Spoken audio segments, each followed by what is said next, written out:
Um Camaro enferrujado, que não valia mais do que R$ 3.700, tinha passado mais de 26 anos parado num ferro velho, esquecido por todo mundo que já tinha caminhado perto dele. A maioria das pessoas que o via achava que o lugar dele era numa prensa, não numa coleção. Só mais uma carcaça anônima de ferrugem alaranjada afundando devagar nas moitas. Mas quando um pai viúvo chamado Diego Martins o levou para casa por um motivo simples, o barulho estranho que a porta fazia ao fechar, ele descobriu um segundo número de identificação escondido sob uma camada de aço soldado à mão. 48 horas depois, o telefone dele não parava de tocar com ofertas de milhões de reais. Estranhos ligando de números que ele não reconhecia, cada um mais insistente que o outro. E quando uma bilionária chamada Valentina Prado pousou o helicóptero ao lado da oficina pequena dele, a cidade inteira finalmente entendeu que aquilo nunca tinha sido um Camaro comum. E que fosse qual fosse o segredo que ele carregava, valia muito mais do que qualquer um tinha imaginado a princípio. Diego Martins levava uma vida que ninguém chamaria de extraordinária. Tinha 45 anos, ex-engenheiro automotivo que já tinha projetado sistemas de suspensão para uma grande montadora antes de a fábrica fechar e metade da cidade perder o emprego junto com ele. A esposa dele tinha falecido 8 anos antes, e desde então ele tinha construído uma rotina tranquila e constante em torno da oficina pequena na saída da cidade, consertando carros de vizinhos que não podiam pagar preço de concessionária. Não era rico e também não era pobre. Simplesmente existia naquela distância confortável do meio, onde um homem trabalha com as mãos e dorme bem à noite, onde as contas são pagas e o mundo não pede mais nada além disso. As pessoas da cidade o conheciam como o cara que gostava demais de carros antigos. Aquele que dizia o ano exato de fabricação de qualquer veículo só pelo som do motor em marcha lenta, a 2 quarteirões de distância. Ele nunca se gabava disso. Só carregava aquele conhecimento em silêncio, do jeito que alguns homens carregam uma lembrança favorita que não precisam compartilhar para sentir o peso dela. A oficina cheirava a óleo de motor e café queimado, e nas tardes tranquilas ele se sentava lá fora, num caixote virado, olhando a rodovia, pensando em nada em particular, deixando as horas passarem como sempre passavam. O amigo mais próximo dele, um mecânico chamado Bruno Castro, dono da borracharia 2 portas adiante, sempre o provocava por gastar dinheiro em carros que jamais dariam lucro. Bruno gostava de dizer que Diego colecionava ferrugem do jeito que outros homens colecionavam arrependimentos. E Diego geralmente ria junto sem discutir muito, porque havia alguma verdade enterrada na piada. Ele tinha aprendido, nos anos desde que a esposa morreu, que aqueles pequenos projetos davam às noites dele uma forma que de outro modo não teriam, um motivo para acordar cedo e um motivo para ficar acordado até tarde. Nunca foi sobre dinheiro, não de verdade, embora certamente não recusasse se ele viesse de forma honesta. O que ele queria mais do que qualquer coisa era a satisfação silenciosa de pegar algo quebrado e deixá-lo inteiro de novo, peça por peça, parafuso por parafuso, até que funcionasse do jeito que sempre foi feito para funcionar. Num sábado de manhã, um cliente comentou que um ferro velho na zona rural do município estava finalmente esvaziando um setor que não era mexido havia décadas, carros empilhados 3 de altura atrás de uma cerca de tela que ninguém mais se dava ao trabalho de trancar. Diego decidiu dar uma volta, mais por tédio do que outra coisa, e foi lá, atrás de uma montanha de picapes desmontadas, que ele o viu. Um Camaro de 1969, alaranjado de ferrugem, sem motor, sem interior, faltando quase tudo que fazia um carro valer a pena ser dirigido no sentido comum da palavra. A estrutura estava empenada em alguns pontos, os vidros haviam sumido fazia tempo, e ervas daninhas cresciam pelo assoalho, onde antes havia carpete, entrelaçando-se pelo metal, como se o próprio terreno estivesse tentando reclamar aquilo de volta. Marcos Vieira, o dono do ferro velho, veio andando, limpando graxa das mãos, e disse a ele sem rodeios que podia levar o carro se quisesse. Ninguém mais tinha demonstrado interesse havia anos, e aquilo só ocupava espaço que ele precisava para a sucata mais nova. Quando Diego perguntou o preço, Marcos deu de ombros e disse que R$ 3.700 resolviam, e que até isso já era generoso, dado o estado em que o carro se encontrava. Os amigos que o acompanhavam naquela manhã riram da cena, dizendo que aquele monte de metal valia R$ 1.000, no máximo, talvez menos se contasse o custo de levar embora numa carreta. Mas Diego pagou assim mesmo, contando notas gastas de um envelope que guardava no porta-luvas. E quando alguém perguntou por quê, ele deu uma resposta que o surpreendeu até ele mesmo, no instante em que saiu da boca. Tem alguma coisa que não bate certo nesse carro, disse, embora não conseguisse explicar o que queria dizer com isso. Só que a sensação tinha se instalado no momento em que a mão dele tocou a maçaneta da porta. Lembrou de passar a palma pelo paralama traseiro e notar uma distribuição de peso estranha, como se o metal por baixo da superfície não correspondesse ao que um carro de produção padrão daquele ano deveria parecer sob os dedos. Disse a si mesmo que não era. Provavelmente, só a imaginação trabalhando demais, depois de anos restaurando veículos para viver caçando fantasmas em metal do jeito que homens solitários às vezes fazem. Ainda assim, naquela noite, sentado sozinho na oficina, olhando para a carcaça sob uma única lâmpada pendurada, ele não conseguia se livrar da sensação de que aquele achado de ferro velho estava prestes a mudar algo na vida dele. O motorista do guincho que trouxe o carro perguntou 2 vezes se ele tinha certeza de que queria deixá-lo dentro da oficina, em vez de largá-lo no pátio lateral com os outros projetos. E Diego disse que sim as 2 vezes, sem hesitar. Serviu-se de uma dose naquela noite, coisa que raramente fazia num dia de semana, e ficou sentado diante da estrutura amassada por quase 1 hora, sem dizer nada, só olhando. Fosse qual fosse o instinto que o tinha puxado até aquele carro em particular, enterrado entre dezenas de outros tão quebrados quanto ele confiou completamente naquilo, embora não fizesse ideia de quão certo aquele instinto acabaria se revelando. Nos dias seguintes, Diego começou o processo lento e cuidadoso de desmontar o Camaro até a estrutura nua, catalogando cada peça enquanto a removia, do jeito que sempre fazia num projeto de restauração, etiquetando sacos e caixas com uma caneta quase sem tinta. Era um trabalho tedioso, mas tinha um ritmo que ele achava reconfortante. O tipo de movimento repetitivo que deixava a mente vagar enquanto as mãos ficavam ocupadas no automático. Quando chegou à seção perto da parede corta-fogo, onde normalmente fica estampado o número de identificação do veículo, notou que a placa principal parecia desgastada de um jeito que não batia com o desgaste natural, nem com a lenta erosão de mais de 2 décadas num ferro velho. Alguém tinha alterado aquilo deliberadamente em algum momento no passado, limando certos dígitos e deixando marcas de ferramentas sutis que um observador casual jamais notaria sob a iluminação comum de uma oficina. Diego já tinha restaurado carros o bastante para saber a diferença entre dano por ferrugem e adulteração intencional. E aquilo era claramente a segunda opção, um ato deliberado, feito por alguém que sabia exatamente o que estava apagando.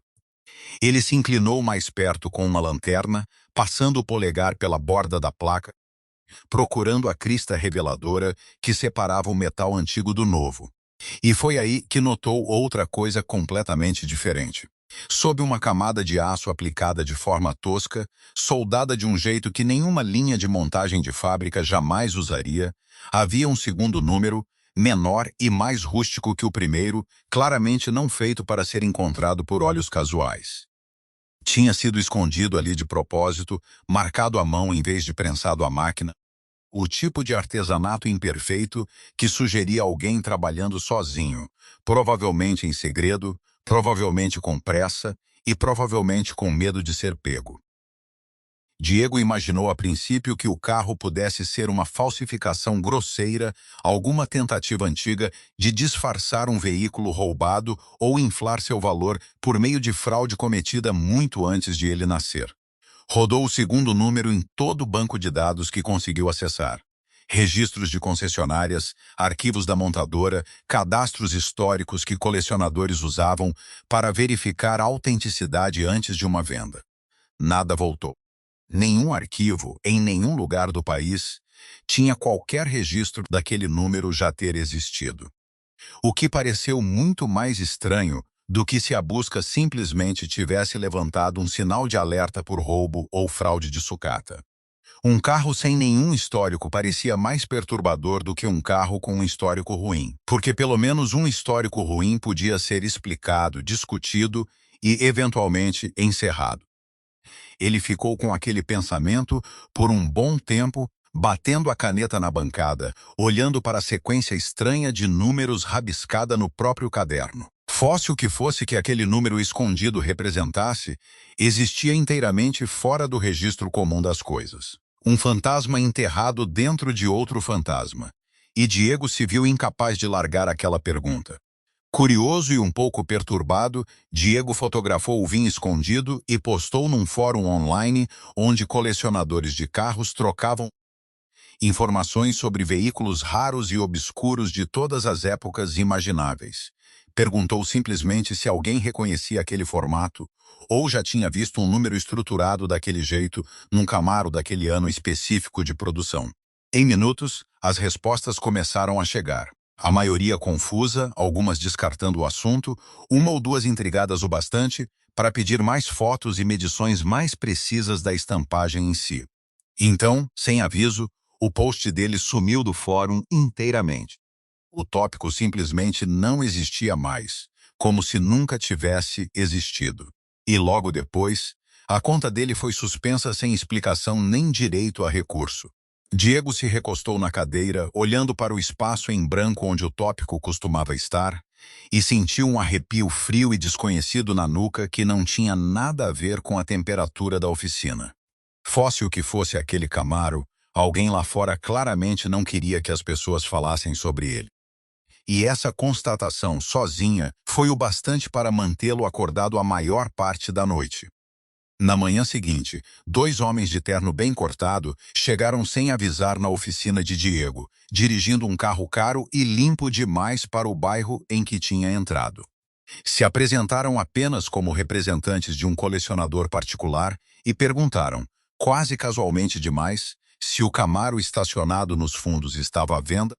Os olhos deles nunca pousando muito tempo em nenhuma parte específica dele.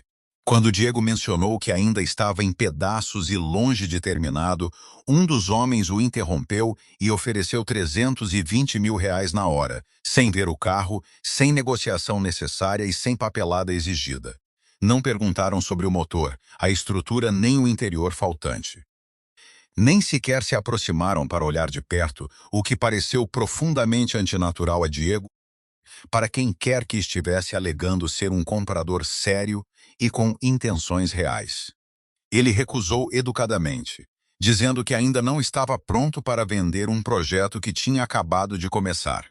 E os dois homens foram embora sem discutir, embora o silêncio deles parecesse mais ameaçador do que qualquer protesto teria soado.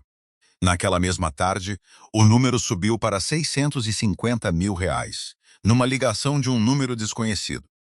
E à noite, tinha subido de novo para 1.900.000, entregue por um mensageiro que deixou um cartão de visita sem nenhum nome impresso.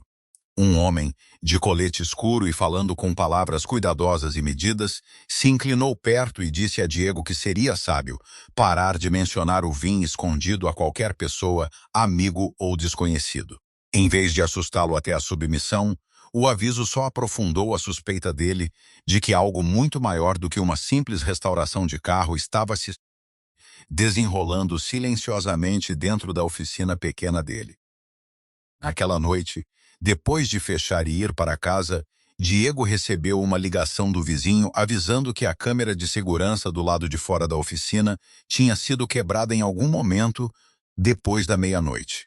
Quando chegou para checar o estrago, encontrou o Camaro intocado, exatamente onde tinha deixado, debaixo da lona, mas uma pequena seção da estrutura perto do vinho escondido claramente tinha sido fotografada de perto. A poeira remexida contava a história melhor do que qualquer palavra poderia. Diego mal dormiu naquela noite, deitado, ouvindo cada barulho desconhecido que a casa velha fazia, imaginando se a próxima batida na porta traria outro envelope de dinheiro ou algo bem menos amigável do que isso. Pensou em chamar a polícia, mas quanto mais considerava a ideia, menos certo ficava de que algo ilegal tinha de fato acontecido. Só fotos tiradas no escuro e uma lente de câmera quebrada, que qualquer um perguntado poderia facilmente justificar de outro jeito. Perto das 3 da manhã, desistiu de dormir de vez e foi até a oficina de chinelo, puxando a lona só o suficiente para olhar a estrutura mais uma vez, sob o brilho fraco de uma única lâmpada de trabalho pendurada por cima. Ela ficava ali, exatamente como sempre, silenciosa e enferrujada e completamente sem graça para quem não soubesse o que estava escondido sob a pele dela. Ainda assim, Diego se pegou falando baixinho com o carro, quase se desculpando por qualquer confusão que sua curiosidade tivesse causado ao redor dele. Bruno apareceu na manhã seguinte trazendo 2 cafés, olhou para a lente de câmera quebrada largada na cascalho e perguntou a Diego, sem rodeios, que tipo de encrenca ele tinha arrumado dessa vez. Diego contou tudo: o número estranho, o post sumido do fórum, os homens de terno que nunca sequer olharam o carro de verdade, e Bruno escutou sem interromper, coisa rara nele. Quando finalmente falou, disse só que se estranhos estavam oferecendo 1.900.000 reais por um monte de ferrugem, sem sequer olhar de perto. Então o carro em si nunca tinha sido realmente o que eles queriam. Era algo dentro dele, ou algo que ele representava. E Bruno disse ao velho amigo para tomar cuidado, porque homens com aquele tipo de dinheiro raramente gostavam de ouvir não 2 vezes. Diego balançou a cabeça devagar, olhando para a lona sobre a estrutura. E, pela primeira vez desde que comprou o carro, sentiu o peso desconfortável e sutil de estar sendo observado. A manhã seguinte começou diferente de qualquer outra manhã na vida de Diego. Ele tomava café na varanda pequena da oficina quando o zumbido baixo e rítmico das pás de um helicóptero interrompeu o silêncio, crescendo até que uma aeronave preta e elegante pousou no terreno vazio ao lado da propriedade dele, espalhando folhas soltas e poeira de cascalho pelo quintal. Vizinhos saíram de casa, celulares erguidos, sussurrando uns para os outros enquanto o vento das pás achatava a grama e sacudia o revestimento solto da borracharia de Bruno ao lado. Quando as pás finalmente pararam, uma mulher desceu da cabine, vestida de forma simples, mas inconfundivelmente cara, movendo-se com a confiança calma e deliberada de alguém que raramente precisava levantar a voz para ser levada a sério. Apresentou-se como Valentina Prado, e embora o nome dela significasse pouco para Diego a princípio, o jeito discreto com que as pessoas do mundo dos colecionadores falavam dela depois revelaria o quanto sua presença era significativa naquele universo particular de riqueza e história. Diferente dos homens que tinham vindo antes, Valentina chegou sem comitiva de seguranças, sem teatro, sem o tipo de arrogância que Diego esperava de alguém que era dona de um dos maiores fundos de investimento em carros clássicos do país inteiro. Ela apenas perguntou, num tom educado e não exigente, se poderia ver o veículo pessoalmente antes de qualquer outra coisa ser discutida. Diego a levou até a oficina, e ela se agachou junto à estrutura sem hesitar, passando os dedos pelo mesmo paralama traseiro que primeiro tinha chamado a atenção dele semanas antes. Com a expressão indecifrável, examinou o VIN escondido por um longo trecho de silêncio, murmurando ocasionalmente algo para si mesma que Diego não conseguia distinguir por cima do zumbido das luzes da oficina. O silêncio se estendeu tanto que ele começou a se perguntar se ela tinha se esquecido de que ele estava ali, observando-a estudar um carro que ele tinha comprado por menos do que o preço de uma geladeira usada. Quando ela finalmente voltou a falar, a voz tinha perdido a compostura de antes, substituída por algo mais quieto, quase reverente. O tipo de tom que as pessoas usam em museus, não em oficinas. Se isso for o que eu acredito que seja, disse, ainda olhando para a estrutura em vez de para ele, esse carro está prestes a reescrever tudo o que achávamos que sabíamos sobre a origem de toda a linhagem Camaro. Diego perguntou o que ela queria dizer, mas ela só balançou a cabeça devagar, dizendo que precisava ter certeza antes de dizer qualquer coisa a mais, porque uma afirmação daquelas não podia ser feita de forma descuidada na frente das pessoas erradas. Agradeceu pelo tempo dele, prometeu voltar no dia seguinte com mais informações e subiu de volta no helicóptero sem mais uma palavra, deixando-o parado sozinho numa nuvem de poeira que assentava. Diego ficou na entrada de casa muito depois de a aeronave desaparecer no céu, olhando para a estrutura alaranjada e amassada na oficina, imaginando exatamente no que tinha se metido, e se sua vida simples voltaria a ser normal algum dia. Valentina voltou na tarde seguinte, dessa vez de carro, trazendo uma pasta de couro cheia de fotografias antigas e documentos fotocopiados que pareciam mais velhos que os dois juntos. Explicou, sentada em frente a Diego na mesinha da oficina, que em 1968 a montadora tinha construído secretamente um punhado de protótipos, carros que nunca deveriam chegar à produção pública nem a qualquer tipo de conhecimento público. Esses protótipos usavam um sistema interno de numeração separado da padrão de VIN para consumidores. Um sistema tão obscuro que até a maioria dos historiadores e arquivistas não fazia ideia de que ele tinha existido. Alguns desses veículos, ela explicou, foram construídos puramente para testes internos, levados aos limites mecânicos em pistas particulares, longe de qualquer jornalista, concessionária ou membro curioso do público. Outros, dizia-se, teriam servido como plataformas de desenvolvimento antecipado para o que acabaria se tornando a linha de performance mais poderosa da montadora, uma linhagem pela qual colecionadores do mundo inteiro hoje pagavam somas enormes só para possuir um único remanescente sobrevivente. Se o Camaro parado na oficina de Diego realmente carregasse um desses números internos escondidos, continuou Valentina, então não era simplesmente um carro raro. Era potencialmente um dos primeiríssimos protótipos já construídos. A base a partir da qual todo um legado de performance eventualmente tinha surgido. O valor dele, disse ela com cuidado, não seria medido na linguagem comum de leilões e avaliações, porque uma descoberta como essa não tinha um teto real. Mas ela foi rápida em alertá-lo de que uma afirmação tão extraordinária exigia provas muito além de um número escondido, estampado num pedaço de aço por uma mão desconhecida décadas atrás. Qualquer um pode soldar uma placa falsa numa estrutura, lembrou ela gentilmente, e o mundo automotivo já tinha visto sua cota de falsificações inteligentes, feitas para enganar até colecionadores experientes de bolsos fundos. Antes que qualquer um dos dois pudesse acreditar no que estavam esperando acreditar, precisariam de documentação, registros verificados da época, depoimentos de pessoas que de fato tinham trabalhado na linha de montagem todos aqueles anos atrás.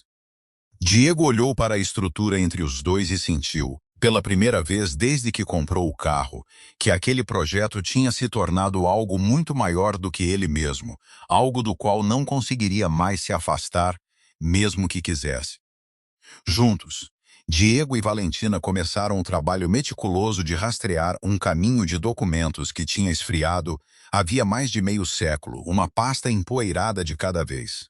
Ela usou seus recursos consideráveis para conseguir acesso a arquivos da montadora normalmente fechados a pesquisadores externos, caixas de registros de produção guardadas em armazéns climatizados, que não eram abertas havia anos.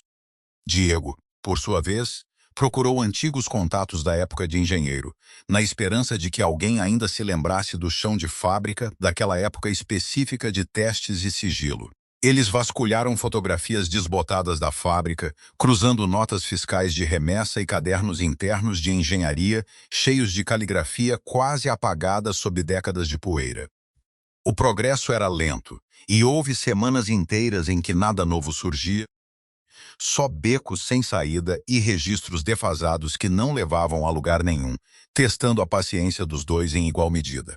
Por fim, através de um engenheiro aposentado chamado Valdemar Nogueira, que tinha passado quase 40 anos naquela mesma linha de montagem, eles encontraram o avanço que procuravam com tanto desespero.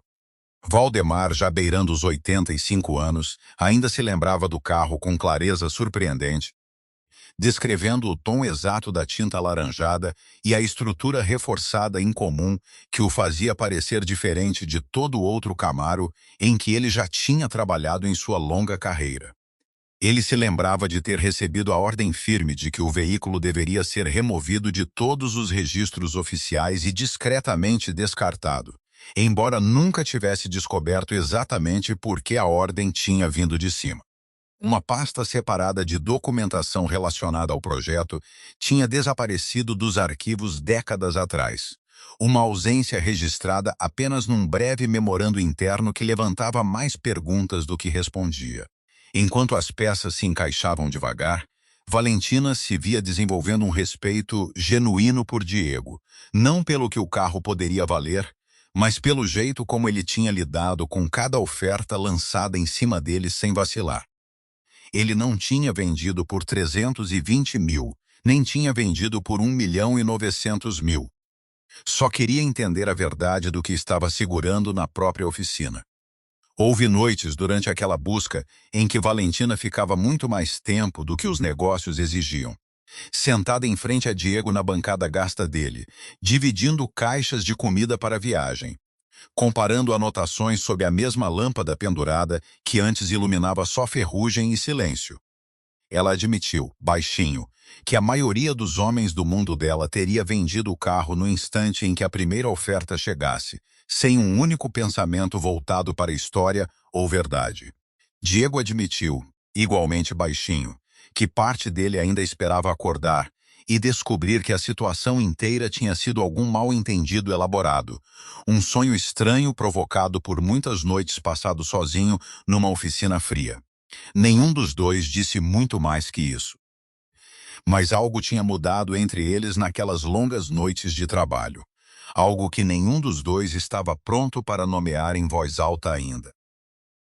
A notícia do misterioso Camaro acabou se espalhando para além dos círculos discretos de colecionadores sérios e chegou ao mundo mais amplo de entusiastas ricos que competiam ferozmente por história automotiva rara.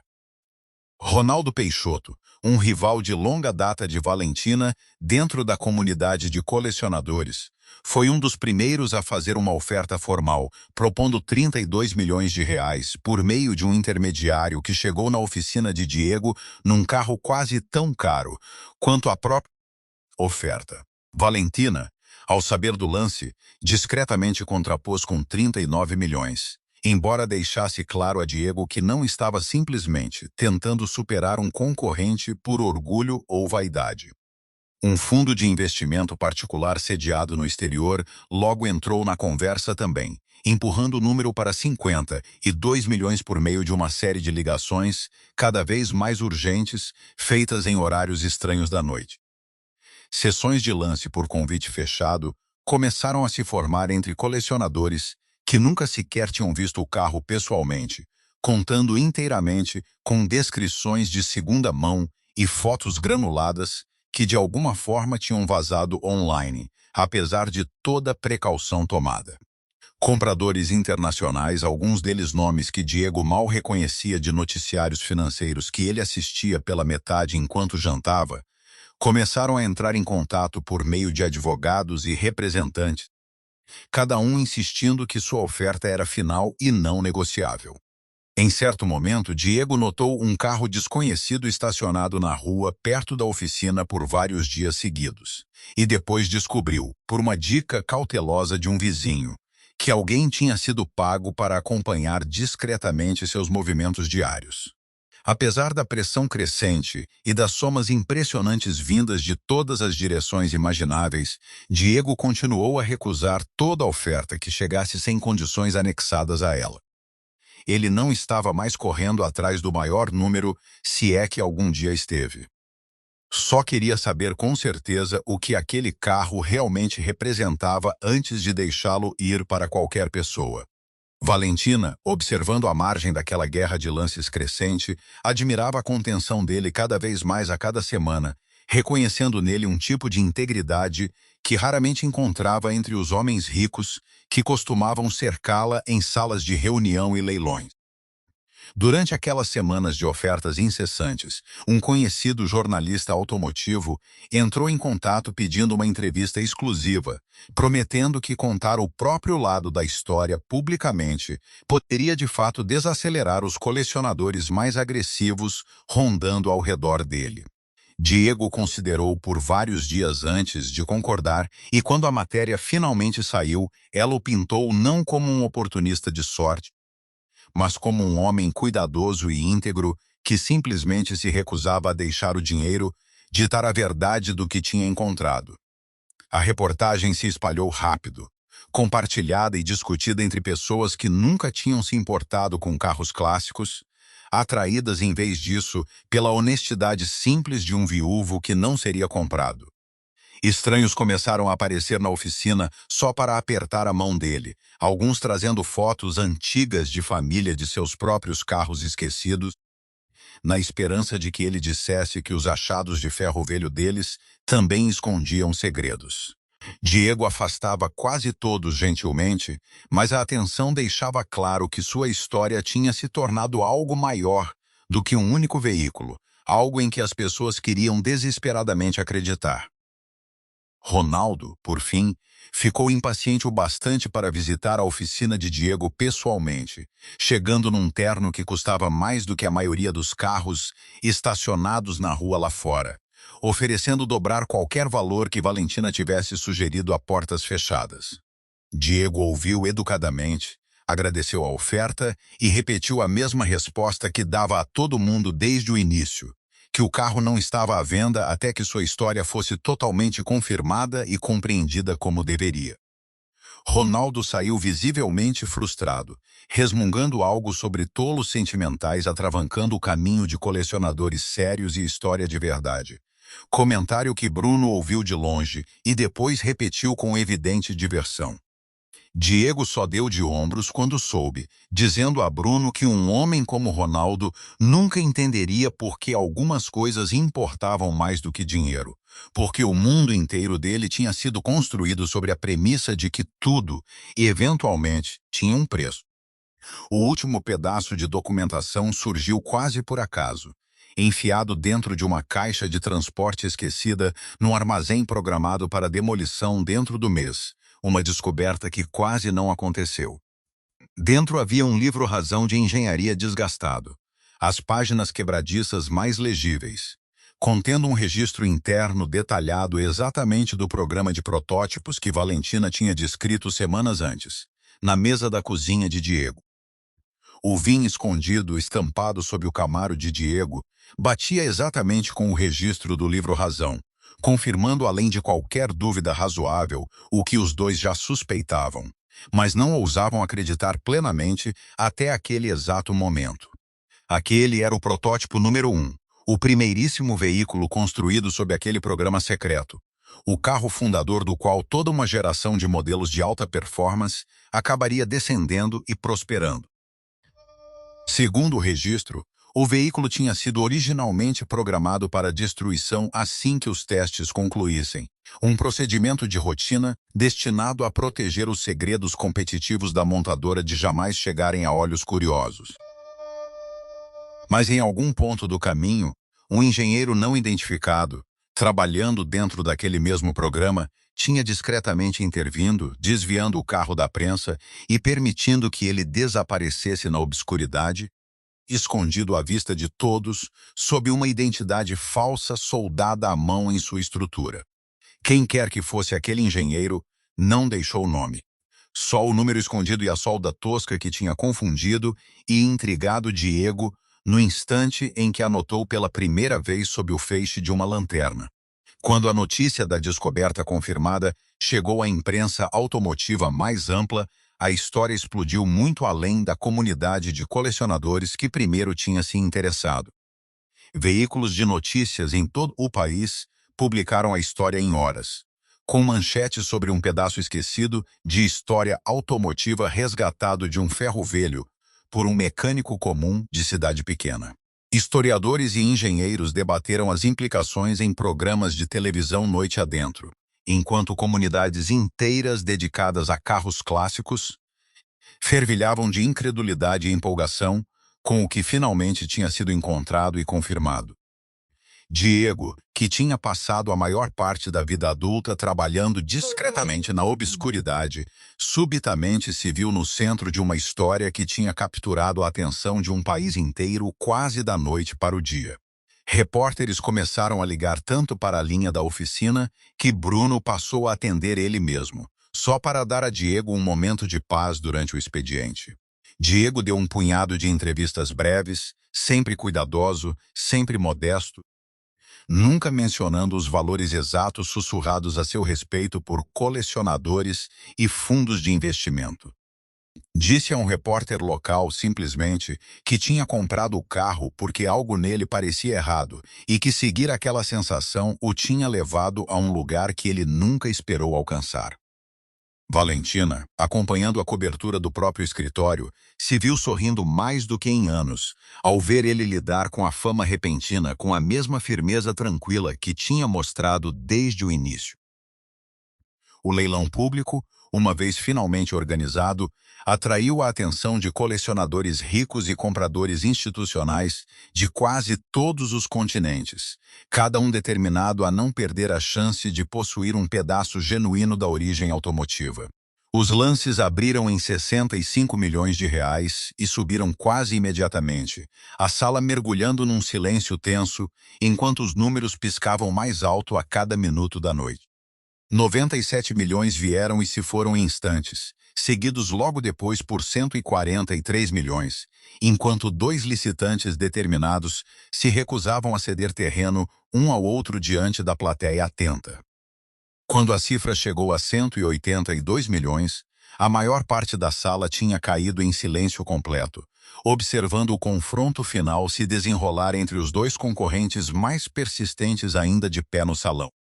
Ronaldo Peixoto, nunca um homem de recuar com elegância, continuou gritando seus números com frustração visível, claramente sem vontade de perder um carro que perseguia desde o primeiro boato que tinha chegado a seus ouvidos meses antes. Valentina, em contraste, ficou em silêncio por um longo período, observando calmamente os números subirem ao redor dela, a expressão não revelando nada do que ela de fato pensava por trás dela. Quando finalmente ergueu a paleta de novo, não foi simplesmente para anunciar um número maior, mas para fazer uma oferta diferente de tudo que a sala esperava ouvir naquela noite. Ela igualaria o preço de Ronaldo, anunciou, mas seu lance vinha com condições vinculantes anexadas. Condições que pretendia honrar pública e permanentemente daí em diante. O carro seria totalmente restaurado usando materiais e métodos historicamente precisos, supervisionados pessoalmente pelo próprio homem que o tinha resgatado da obscuridade em primeiro lugar. Depois seria colocado em exposição permanente dentro de um museu dedicado à história automotiva, onde sua história poderia ser contada com honestidade, sem que a identidade de quem o resgatou fosse jamais apagada ou esquecida pelas futuras gerações. E destacado com destaque naquela exposição, acrescentou, virando-se brevemente para Diego, estaria o nome dele, creditado permanentemente como o homem que salvou esse pedaço de história de desaparecer para sempre no ferro velho. Diego, parado silenciosamente perto do fundo da sala durante todo o leilão, sentiu algo apertar na garganta, que pouco tinha a ver com o número enorme ainda exibido acima do palco em dígitos brilhantes. Nos segundos finais antes de o martelo bater, o leiloeiro fez uma pausa deliberada, deixando a cifra enorme pairar no ar enquanto câmeras disparavam de todo o canto da sala lotada. Ronaldo ficou congelado na cadeira, a confiança de antes escorrendo do rosto ao perceber que nenhuma contraoferta que fizesse jamais igualaria os termos que Valentina tinha acabado de colocar na mesa, na frente de todos que assistiam. Perto da primeira fila, um colecionador idoso que tinha viajado do exterior só pelo espetáculo do evento virou-se para o acompanhante e murmurou que nunca, em 43 anos frequentando leilões, tinha visto um lance construído em torno de integridade em vez de puros números. O martelo bateu momentos depois e a sala explodiu em aplausos, embora Diego mal ouvisse qualquer coisa por cima do som do próprio coração batendo firme nos ouvidos. Ronaldo se aproximou dele depois, um tanto contido, e admitiu, contrariado, que talvez houvesse coisas naquele negócio mais importantes do que simplesmente vencer, uma concessão que Diego não esperava de um homem como ele. Bruno, que tinha insistido em comparecer apesar de dizer que odiava eventos formais de qualquer tipo, deu um tapinha no ombro de Diego e disse que a falecida esposa dele teria orgulho do homem em que ele tinha se tornado ao longo de tudo aquilo. Diego não disse nada em resposta, só balançou a cabeça, observando Valentina do outro lado da sala enquanto ela recebia cumprimentos de pessoas cujos nomes ele ainda não reconhecia por completo. A oferta final de Valentina acabou vencendo o leilão. O Camaro passou por um processo de restauração meticuloso, conduzido com a mesma precisão histórica que ela tinha prometido naquela noite, na frente de todos. Cada painel, cada parafuso, cada detalhe foi pesquisado e replicado com precisão obsessiva, garantindo que o veículo finalizado refletisse exatamente o que tinha sido quando saiu da linha de montagem, décadas antes, sob sigilo. Quando o museu finalmente inaugurou sua nova peça central, os visitantes eram recebidos primeiro pelo protótipo totalmente restaurado, brilhando sob iluminação cuidadosa, e segundo por uma pequena placa de latão montada na parede ao lado. A placa dizia, simplesmente, o homem que salvou a história, seguido pelo nome completo de Diego e um breve relato de como uma compra de R$ 3.700 num ferro velho tinha reescrito décadas de registro automotivo.